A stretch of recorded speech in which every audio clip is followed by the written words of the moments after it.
네, 안녕하세요. 모터그래프 김한용 기자입니다. 오늘 만나보는 차는 르노 삼성 QM6입니다. QM6 얼핏 보기에는 어디서 많이 본 것 같죠? SM6하고 패밀리룩을 갖추는 바람에 뭔가 SUV라고 느끼기에는 조금 너무 세단, 너무 럭셔리, 너무 이런 고급스러운 세단의 느낌을 갖고 있는 거 아닌가 이런 생각도 들긴 하는데요.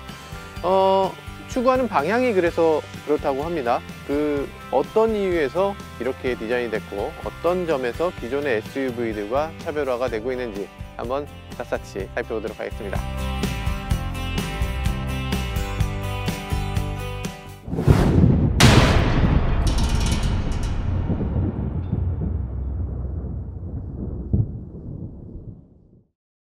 디자인은 전반적으로 굉장히 아름다운 모양을 하고 있어요. 이전에 SM6가 굉장히 예쁜, 정말 와, 이런 차를 내놔도 되는 거야? 이런 차를 중형차라고 해도 되는 거야? 라는 느낌이 들었는데 이 차도 그런 못지않게 이렇게 생긴 SUV도 괜찮은 걸까? 이런 느낌이 드는 부분이 있습니다. 리어램프 같은 경우는 SM6의 리어램프를 그대로 이렇게 적용을 했는데 그러다 보니까 굉장히 고급스럽고 럭셔리하고 어떤 면에서는 세단의 느낌이 나기도 해요. 그래서 이게 SUV의 어떤 그런 액티브한 느낌을 잘 살리고 있는가? 혹은 고급감이 지나친 건 아닌가? 뭐 이런 생각이 들기도 해요. 프론트 마스크도 약간 세단의 스타일에 더 잘 어울리는 그런 스타일이긴 한데 거기에 세부적인 이런 부분에 약간의 차별점을 줘서 더욱더 화려하고 더욱더 약간은 더 우락부락한 느낌이 들게 했습니다. 이렇게까지 화려하고 예쁜 디자인이 있어도 되나? 뭐 이런 생각도 들어요. 네, 이 차의 외관은 많은 분들이 보셨죠? 이미 부산 모터쇼에서도 많이 나왔고 저희도 공개를 많이 했고 외관에 대해서 더 말씀드릴 필요는 없을 것 같아요. 전반적으로 느낌은 세단의 느낌을 그대로 갖고 있습니다. SM6가 보여줬던 그 아주 화려하고 정말 놀라운 그런 프론트 마스크, 그리고 리어의 그 어떤 안정감 있고 굉장히 점잖고 굉장히 고급스러운 그런 리어 램프, 그런 것들이 상호작용을 일으켜서 이 차가 굉장히 고급스럽게 보이게 하는 거죠. 그리고 이 차가 SUV여서 굉장히 좀 높은 편인데 그 높은 걸 너무 높아 보이지 않도록 하는 그런 선을 이렇게 그어 놨습니다. 조금 더 차를 낮아 보이도록 노력한 흔적이 보이죠. 어쨌든 전동 트렁크가 당연히 있고요. 속도는 뭐 그저 그래요. 보통 수준입니다. 이 차에는 노이즈 캔슬레이션이 달려 있고 그러다 보니까 여러 부분의 스피커가 적절하게 밸런스를 맞추면서 소음이 나는 것을 막아주고 있습니다. 어딘가 걸 수 있으면 참 좋겠는데 이 차는 이렇게 걸 수가 없네요. 그럼 수납할 땐 도대체 어떻게 하라는 얘기지? 어쨌든 뭐 그런 부분이 있고요. 이 밑에는 타이어가 있고 그 부분에서 봐야 될 것이 하나 있어서 지금 들쳐 올리는데, 예, 타이어 있는 곳에 이렇게 커다란 서브우퍼가 있습니다. 보스제 서브우퍼인데요. 이렇게 서브우퍼가 여기에 제대로 자리 잡고 있기 때문에 오디오의 어떤 풍부한 그런 오디오 성능을 자랑하고 있습니다. 이 정도의 서브우퍼는 있어 줘야 돼요. 굉장히 좋은 브랜드에 굉장히 좋은 오디오를 선택했다고 하면서도 서브우퍼는 갖추지 않은 경우가 많은데 그런 것들은 좀 개선돼야 될 것 같습니다. 어쨌든 지금 봤을 때는 네, 이렇게 선반도 있고요. 네, 연비는 지금 11.7km가 나와 있어요. 11.7km? 오, SUV인 걸 감안하면 뭐 나쁘지 않은 숫자입니다. 나쁘지 않은 숫자고요. 그리고 보면 그렇게 연비가 좋게 나오게 한 데는 몇 가지 이유가 있어요. 일단 엔진이 굉장히 최신 엔진이고요. 업그레이드가 된 엔진이고요. 그리고 거기 CVT 변속기가 장착이 되어 있고요. CVT 변속기에 대해서는 호불호가 굉장히 갈리고 있지만 그 부분에 대해서는 따로 더 주행을 통해서 한번 알아보죠. 타이어가 좀 얇아요. 둘드로 5R19, 19인치인데 인치가 19인치 정도면 충분히 크죠. 근데 대신에 폭이 그렇게까지 넓진 않아요. 지금 패턴이 굉장히 굵어요. 이렇게 패턴이 굵으면 로드 노이즈가 안 생길 수가 없습니다. 배수성은 굉장히 좋고 굉장히 성능이 좋은 타이어이지만 그건 오프로드 성능 얘기고 조금 더 온로드에 가까운 그런 타이어를 껴주면 좋을 것 같아요. 네, 이 많은 사람들이 우려하는 뒷좌석에 한번 타보겠습니다. 나쁘지 않은데요? 제가 좀 앞으로 당겨 앉는 편이긴 합니다만 무릎 공간이 그래요. 아무래도 최소한 주먹 2개는 들어갈 수 있는 그런 무릎 공간이고요. 손에 닿는 부분은 우레탄으로, 그렇지 않은 부분은 플라스틱으로 되어 있는데 플라스틱 이 부분은 조금 더 고급화 시키면 좋을 것 같긴 하네요. 그렇지만 뭐 전반적으로 뭐 별로 그렇게 문제될 것 같지 않은 그런 실내네요. USB가 2개가 달려 있어. 이게 왜 있는지는 모르겠는데 옥스 단자인가? 뭐 아무튼 여기 12V USB 2개 이렇게 충분한 양을 제공을 하고 있고요. 뒷좌석의 에어벤트는 조금 크기가 작긴 합니다만 어쨌든 제공을 하고는 있습니다. 시트도 이렇게 한 겹, 두 겹 뭐 이런 식으로 이렇게 덧붙이는 형태의 디자인으로 이렇게 만들어져 있고요. 시트 등받이 같은 거 굉장히 고급스러워요. 이거 두세 등급 위의 자동차에나 있을 법한 그런 시트 잘 만들었네요. 그런 것들이 있고요. 컵홀더가 일단 두 개가 이렇게 마련이 되어 있고, 스위치가 열선 스위치가 이쪽에 있는데 이거에 대해서 뭐 문제다 이렇게 얘기하시는 분도 계세요. 열선이 여기서 일단 보이지 않는 것 때문에 문제라고 하는 것 같은데, 근데 뭐 열선을 켜고 끄는 기능이 있다는 게 중요하지, 이게 스위치가 여기 있든 여기 있든 여기 있든 여기 있든 열선 스위치의 문제는 저는 없다고 보고요. 그거보다 더 문제가 있다면 약간 이게 좀 짧다? 뒷좌석은 6대4로 폴딩이 되고요. 굉장히 좀 자연스럽게 폴딩이 될 수 있도록 이 기능적으로 잘 되어 있습니다. 긴 짐을 싣고서 뒤에도 사람이 뭐 타야 되는 경우 2명까지 탈 수 있도록 이렇게 6대4로 폴딩이 되는 거죠. 일반적인 시트보다 좀 단단한 편입니다. 좀 단단한 편이고, 단단하고 유럽 감성이 느껴지는 그런 시트입니다. 등받이 같은 경우도 유럽 감성이에요. 유럽 사람들 시트백을 굉장히 좀 단단하게 하고 좀 많이 세우는 편인데, 드라이빙 포지션도 등을 꼿꼿이 세우고 이렇게 운전하잖아요. 미국 사람들은 약간 이렇게 운전하고요. 뭐 이태리 사람들은 뭐 약간 이렇게 운전할까? 약간 뭐 이런 식으로 운전하나? 뭐 아무튼 그렇게 운전하는데, 이 차는 약간 독일이나 아니면 뭐 그런 쪽에 프랑스나 이런 쪽에 자동차 만들기를 하고 있는 건지 약간 등받이가 좀 너무 서 있는 느낌이 있습니다. 어디 아빠가 지금 운전하는데 뒷좌석에서 잘라 그래? 똑바로 앉아! 뭐 이렇게 그런 의도인가? 아무튼 뒷좌석은 조금 꼿꼿하게 서 있다, 너무 꼿꼿하게 서 있는 거 아닌가 그런 생각이 드네요. 실내에 들어왔는데요. 실내에 보면 굉장히 좀 이질적인 것들의 조합? 이런 것들이 있어요. 뭐 몇 가지를 보면 SM6네? 라고 생각될 수 있는 부분들, 그런 것들이 있고요. 그리고 어떤 부분은 뭔가 SUV의 느낌이 나네? 라는 부분이 있어요. 뭐 이런 부분이라든지 이런 부분이라든지 뭐. SM과 어떤 패밀리룩을 실내에도 잘 갖추고 있고, 그러면서도 SUV의 느낌을 잘 살리고 있어서 이건 굉장히 좋은 점이라고 생각됩니다. 이런 부분도 포르쉐 카이엔 같은 데서 봤던 그런 부분인데, 손잡이가 이렇게 스티치까지 만들어져 있고 잡을 수 있는 그런 역할도 하는 데다가 고급스럽기까지 해요. 굉장히 좀 잘 되어 있네요. 사소한 부분에도 꽤 신경을 많이 썼는데, 이 부분이 정확하게 어떤 역할을 하는지는 모르겠지만 디자인적으로는 뭐 돈을 들였고 뭔가 좀 그게 좀 멋있는 부분이 있네 라고 느껴지는 그런 부분이 곳곳에서 눈에 띕니다. 이게 좀 뜨거워지는 부분도 조금 개선해야 될 부분이긴 합니다. 이렇게 뜨거워지는 부분, 그리고 여기 손때가 좀 묻는 부분, 먼지도 좀 붙는다는 부분, 이런 것들이 조금 개선돼야 될 부분이겠죠. 이런 버튼들이라든지 이런 것들은 사용법이 조금 더 이전에 비해서 조금 나아졌습니다. 지금 소프트웨어 업그레이드를 계속 하고 있는 상태인데 많이 좀 좋아진 것 같아요. 공조장치가 이렇게 다이얼식이고 볼륨 스위치가 이렇게 버튼식인데, 이 볼륨 조절을 다이얼로 하고 공조장치를 버튼으로 했으면 차라리 낫지 않았을까 뭐 이런 생각도 들 정도입니다. 이 오디오 조절 장치는 이쪽에 있는 것은 온전히 조수석 사람들을 위한 것이다 이렇게 볼 수가 있어요. 운전자는 이거 누를 생각하지 말고 여기 있는 거 눌러라 라는 거죠. 여기 뒤에 잘 보면 그 리모컨이 있거든요. 이 리모컨이 오디오에 대한 모든 것들을 다 묶어 놨습니다. 하나, 둘, 셋, 넷, 5개, 밑에 6개, 그리고 다이얼까지 해서 7개가 있어요. 이 다이얼은 이제 그 음악의 리스트를 돌릴 수 있도록 하는 건데, 어쨌든 운전자 입장에서는 이 7개의 이 스위치를 잘 조작해서 이 오디오를 다 바꿀 수 있으니까, 다 조절할 수 있으니까 굳이 이걸 터치할 필요는 없지 않느냐, 이게 이제 어떤 르노의 주장인 것 같아요. 르노와 푸조와 이런 프랑스 메이커들은 이게 더욱더 편리하다고 이렇게 느끼는 것 같습니다. SM6하고 굉장히 유사한 핸들을 갖고 있어요. 핸들의 그립감이라든지 이런 조작감이라든지 굉장히 좋고요. 어떤 굉장히 그 버튼이라든지 이런 것들도 직관적이긴 합니다. 그런데 그 아쉬운 점은 여기에 그 거리를 조절하는 버튼이 없죠. 크루즈 컨트롤은 어댑티브는 아니라는 얘기입니다. 레이더가 일단 기본적으로 없는 차입니다. 레이더를 이용한 긴급 제동 시스템이 없어지죠. 그렇다 보면 약간의 정확성이 조금 떨어지게 되는 그런 부분이 있습니다. 어른 하면서 이건 거의 사람인 것 같아 라고 느껴지는 순간에 서는 게 아니라, 이게 정말 확실하게 사람이어야만 설 수 있는 거예요. 그러니까 약간 조금 더 확실한 경우에만 서니까 많은 경우에 작동이 안 되는 경우가 발생할 수 있는 거죠. 이 안전에 대한 것이니까 레이더도 달리고 이 카메라도 달리고 그 둘이 퓨전되는 그런 시스템이 좋을 것 같습니다. 이 차에는 그게 아직은 들어오지 않았어요. 물론 SUV들의 그런 시스템이 장착된 SUV는 거의 없습니다. 거의 없는데 이 차에도 좀 있었으면 하는 그런 욕심을 또 부리게 되네요.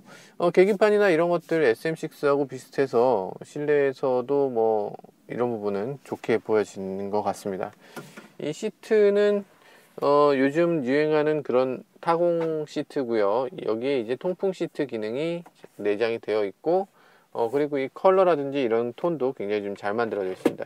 SUV라면 반드시 갖춰야 될 넉넉한 수납 공간을 이 차는 갖고 있어요. 물을 두 병을 여기다 놓는단 말이죠. 두 병을 놓고 물을 놓고도 남는 그런 공간이 있고요. 앞부분에도 꽤 깊은 공간이 있어서 짐을 수납을 꽤 할 수가 있고요. 컵홀더 쪽에는 에어컨이 나오게 하는 구멍이 있어서 여기다 물을 넣으면 적어도 이 물 하나만큼은 시원해지는 것 같습니다. 혹은 따뜻해지고요. 국산 SUV들 보면 이 달달달달 하는 소리가 굉장히 크잖아요. 근데 이 차는 그렇게 달달달달 거리는 소리가 들리지 않는 게 굉장히 큰 특징입니다. 왜냐하면 노이즈 캔슬링이 있기 때문이죠. 실제로 엔진의 사운드는 밖에 나가서 들어보면 거의 비슷해요. 큰 차이가 없습니다. 근데 실내에 앉아서는 그런 사운드가 느껴지지 않아서 차가 굉장히 정숙하게 그렇게 느껴지는 게 특징이죠.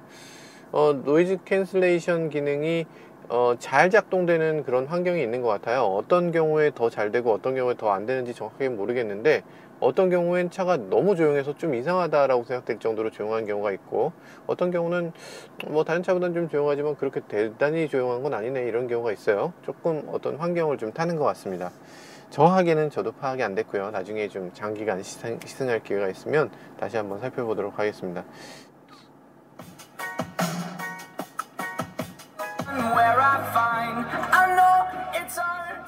서브우퍼를 조금만 올리고 저음을 조금만 낮추고 그리고 이 중음을 조금만 밸런스를 맞추면 정말 좋을 것 같은데 사운드 설정에 저음 고음 두 단계밖에 없어요. 서브우퍼만 올려야 약간 이 저음이 좀 약간 분리될 수 있을 것 같은데 지금 좀 안타깝습니다. 이게 보통 세 단계인데 아무리 못해도 근데 지금 두 단계만 있고 그리고 또 너무 저음 쪽이 좀 강조가 되어 있는 것 같아요. 뭐 굉장히 좋은 사운드를 기대한다면 조금 실망하실 거고 일반적인 자동차를 타시다가 보즈라고 하나요? 보즈 사운드 시스템을 처음 접하는 분이라면 괜찮다 라고 생각할 수 있을 것 같아요. 준수한 정도의 오디오 시스템, 준수한 정도의 실내 인테리어를 보여주고 있습니다. 그렇게 고급스럽거나 굉장히 인상적인 수준은 아니에요. 괜찮네 정도입니다. 이거 찾기 굉장히 힘든 곳에 있네요. 이거 아마 많은 분들이 한참 헤맬 것 같습니다. 여기 이제 흡음재가 있는데 흡음재가 우리가 기대하는 그런 종류의 흡음재가 아니에요. 이중 소재를 사용했네요. 보통 하나의 소재를 갖고서 만들게 되는데 겉은 플라스틱 안은 스펀지 뭐 이런 식으로 했던 것 같아요. 여기도 또 그렇게 돼 있어요.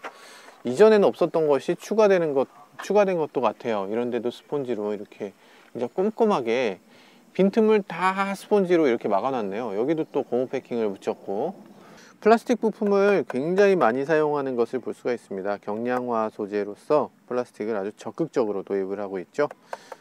발레오라는 회사가 만든 거죠. 중국 메이드 인 차이나네요. 메이드 인 차이나 중국산 부품을 갖다 쓴단 말이에요. LED 헤드램프인데 어쨌든 지금 글로벌 프로덕트라는 게 맞아요. 지금 이건 아틀라스에서 만든 르노 닛산 배터리 메이드 인 코리아, 여기는 메이드 인 차이나, 저 엔진 미미는 메이드 인 재팬, 저 변속기도 메이드 인 재팬을 그대로 수입하는 거고 엔진도 메이드 인 재팬이죠. 이거 국산화를 하려고 지금 굉장히 좀 노력하고 있는 것 같아요. 어쨌든 여러 가지로 글로벌리 정말 이 부품을 가장 잘 만드는 나라에서 가장 가격 대비 성능이 우수한 그런 제품들을 사와서 이렇게 제품화를 한 것 같습니다. 좀 조합이 잘 되어 있는 것 같기도 하고 어떤 부분은 굉장히 독특하다 싶은 부분도 있긴 하네요. 네, 177마력으로 어지간한 수입차들하고 견주어도 크게 손색이 없는 그런 2.0L 엔진입니다. 국산차 엔진들이 점점 수준이 높아지고 있고 정말 훌륭한 그런 파워트레인이라고 볼 수가 있겠어요. 이 정도의 토크감이 있어 줘야만 CVT하고 결합했을 때 전혀 그 스트레스 없이 가속되는 걸 느낄 수가 있습니다. CVT 자체가 잡아먹는 토크도 있을 거고요. 그리고 CVT가 변속감이 없기 때문에 차가 실제로는 굉장히 잘 나가도 잘 나가지 않는 걸로 오인되기가 쉬워요. 그렇기 때문에 밟으면 밟은 대로 나간다 라는 정도의 출력을 갖고 있는 엔진에만 CVT를 장착해야 소비자들의 어떤 불만이 없어질 수 있겠죠. 그래서 CVT를 장착한 여러 차들, 예를 들어서 예전에 있는 마티즈라든지 이런 차들은 굉장히 불만이 많았지만, 요즘 들어서 뭐 알티마라든지 닛산의 여러 가지 자동차들은 굉장히 사람들 모두가 굉장히 좋은 변속기라고 또 이렇게 생각을 바꿔서 얘기하는 경우가 많습니다. 서스펜션 구조는 SM6처럼 뭐 AM링크를 사용하느냐 이런 분들 계신데요, AM링크 사용하지 않습니다. 이거 포토샵이 아니에요. 유럽에서 정말 베스트셀링 카였던 캐시카이와 같은 플랫폼을 사용하고 있어요. 그래서 캐시카이의 리어 서스펜션을 그대로 갖고 있죠. 유럽에서 인기가 있었던 만큼 주행 성능에 대해서 굉장히 중요하게 정말 강조됐고 정말 잘 만들어진 자동차인데, 그런 부분을 이 차도 그대로 갖고 있는 겁니다.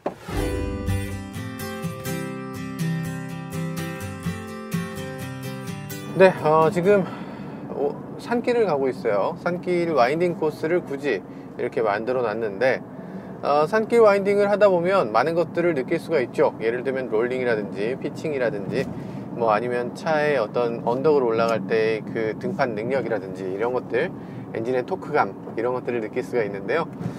지금 이 차는 굉장히 좋은 두터운 토크감을 보여주고 있고요. 그리고 변속이라는 것이 없는 CVT다 보니까 이 산길을 가는데 아주 최적의 그런 유용한 그런 면을 보여주고 있습니다. 그러니까 사실 CVT가 마음에 안 든다 하는 분들도 산길에서 주행할 때 보면 CVT가 꽤 이거 의외로 괜찮은데 라고 느낄 수 있는 부분이 있어요. 네, 보통 CVT에 대한 잘못된 선입견이 굉장히 많이 있습니다. 왜냐하면 초창기에 CVT를 장착했던 차들이 굉장히 바보 같은 차들이 많았거든요. 예를 들면 마티즈 CVT, 뭐 소나타 CVT, 뭐 등등등의 CVT가 있었는데 아주 형편없는 성능과 품질이 있었어요. 게다가 거기다가 추가로 엔진의 힘이 굉장히 약했던 거죠. 그러다 보니까 CVT는 왠지 안 나가, CVT는 아무리 밟아도 RPM만 증가하고 차가 이렇게 나가는 느낌이 안 들어 라는 그런 선입견이 생겼는데, 근데 이 차의 경우, 그리고 또 이 차가 아니라 뭐 닛산 알티마라든지 아니면 닛산에 있는 CVT를 장착한 차들 모두 다 굉장히 좋은 느낌을 줍니다. 밟았을 때 쭉쭉 나가는 이런 느낌, 내가 언제 어느 순간에 밟아도 항상 튀어나가는 느낌을 주는 그런 토크를 유지하는 거예요. 그런 RPM을 항상 유지해 주기 때문에 변속되고 나서 일정한 시간 동안 힘을 못 받는 그런 구간, 그런 게 없는 거죠. CVT는 항상 매 순간에 항상 최고의 토크를 낼 수 있는 그런 RPM을 유지할 수 있도록 만들어진 변속기입니다. 그렇기 때문에 이론상으로는 CVT 변속기가 일반 변속기보다 더 토크를 잘 뽑아낼 수가 있어요. 근데 그건 이론상이고 실제로는 그렇지 못한 경우가 많았죠. 이 차의 CVT는 굉장히 잘 만들어졌습니다. 정말 동력 손실을 이렇게까지 줄일 수 있고 정말 이렇게 즉각적으로 반응하는 CVT라면 자동 변속기를 다 빼고 다 CVT로 바꿔도 될 것 같아, 이런 생각이 들 정도로 잘 만들어져 있습니다. 네, 지금 이 차는 오토 사륜구동 시스템을 장착을 했는데요. 여러분들이 상시사륜이면 다 같은 상시사륜으로 생각하기 쉽지만 상시사륜 중에서 아우디 콰트로 같은 경우는 기본이 앞뒤 50대 50으로 시작합니다. 50대 50에서 시작하는 사륜구동이 있고요. 그리고 이 차처럼 100대 빵에서 시작하는 사륜구동이 있습니다. 이 차는 100대 빵으로 시작해요. 이 차는 기본이 100대 빵에서 시작하기 때문에 어지간한 경우에는 전류 내에 모든 파워가 다 전달이 되고요. 필요한 경우 후륜으로 전달을 하는 거기 때문에 연비가 사륜구동임에도 불구하고 크게 나쁘지 않습니다. 그리고 사륜구동이 뒷바퀴는 그저 거들 뿐에 가까운 그런 사륜구동이에요. 그러니까 오프로드에서 빠져나간다거나 아니면 코너링을 급하게 할 때 차가 미끄러진다거나 하는 경우에 뒷바퀴가 개입되는 거지, 완전히 사륜구동, 상시사륜의 일반적인 그런 경우와는 크게 다른 그런 사륜구동을 보여줍니다. 지금 여기 계기에서도 보면 100대 빵으로 되어 있는데 100대 빵에서 가속할 때 65대 30으로 지금 65대 35로 지금 후륜에 힘이 전달되는 걸 볼 수가 있네요. 꾹 밟으면 네, 8대2, 7대3 뭐 이런 식으로 급가속할 때는 뒷바퀴가 많이 좀 도와주도록 이렇게 프로그램이 되어 있는 걸 볼 수가 있습니다. 6대4 정도로 변화되는 건 쉽게 경험할 수가 있고요. 5대5까지가 이론적으로 가능한데 5대5로 지금 변환되는 것은 해보기가 어렵네요. 안 되네요. 아, 콘이 이렇게 있으니까 이거 슬라롬을 하고 싶어. 이렇게 샥샥샥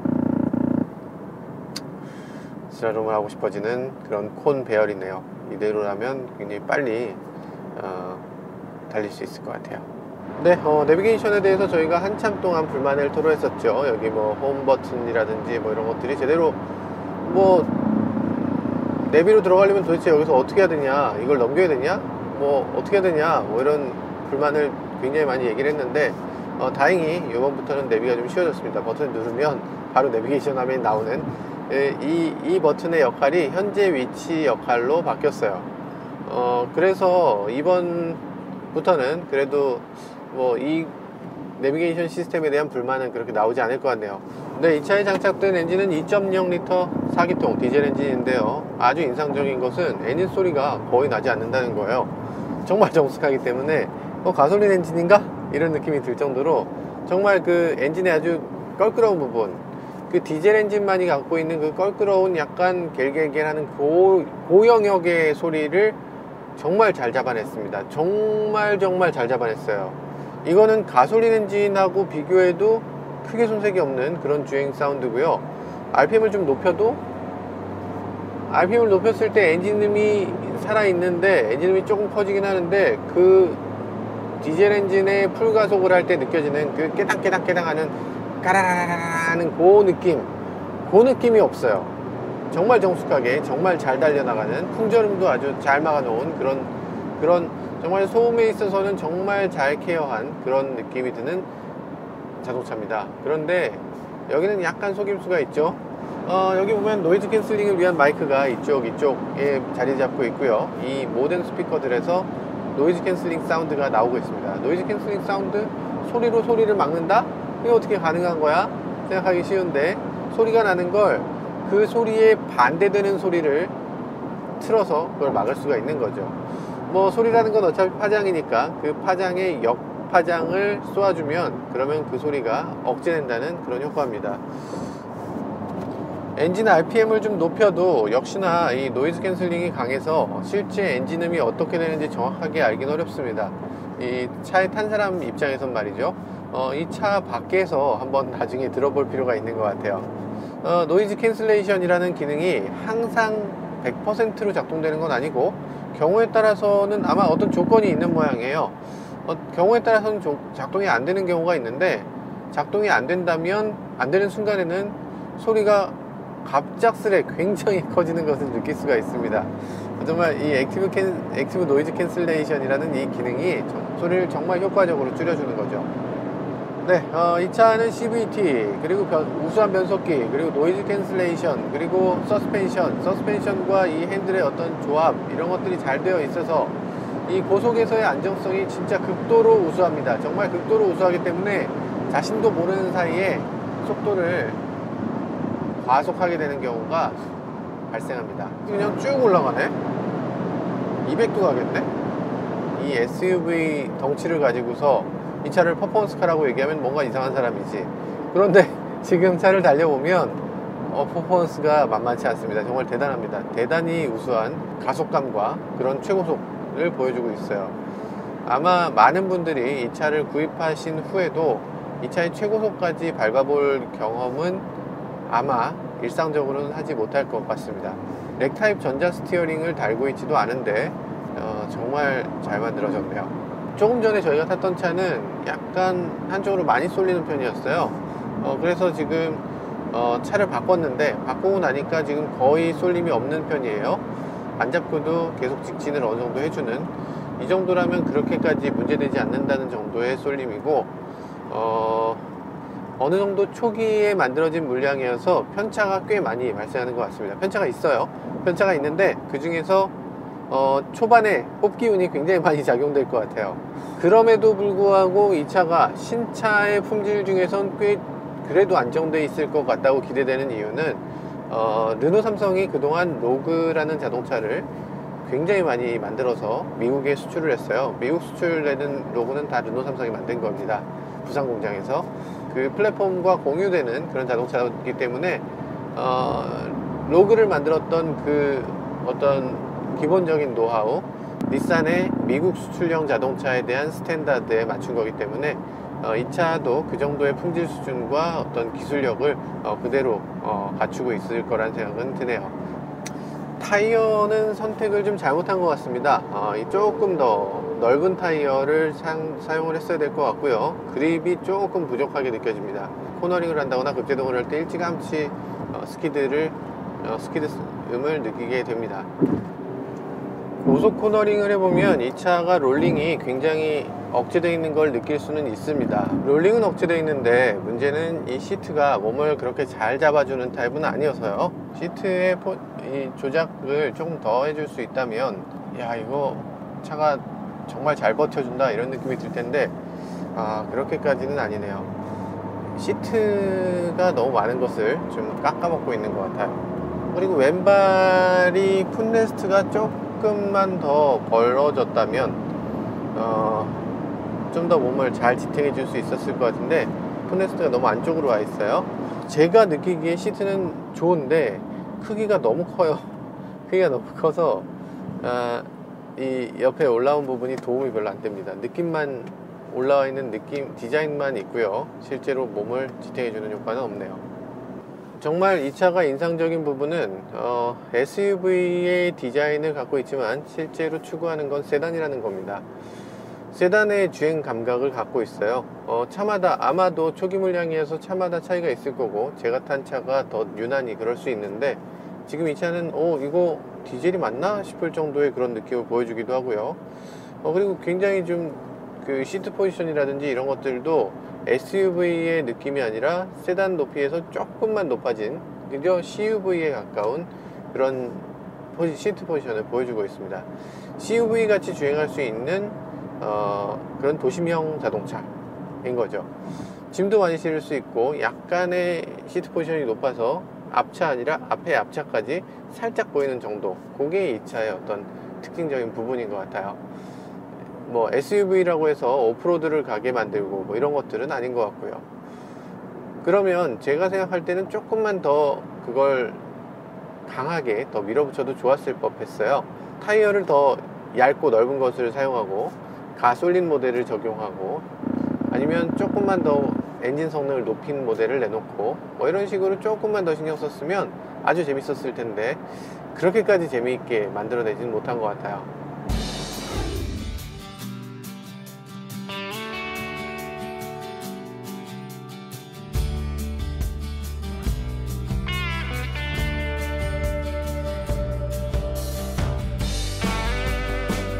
QM5라는 차가 너무나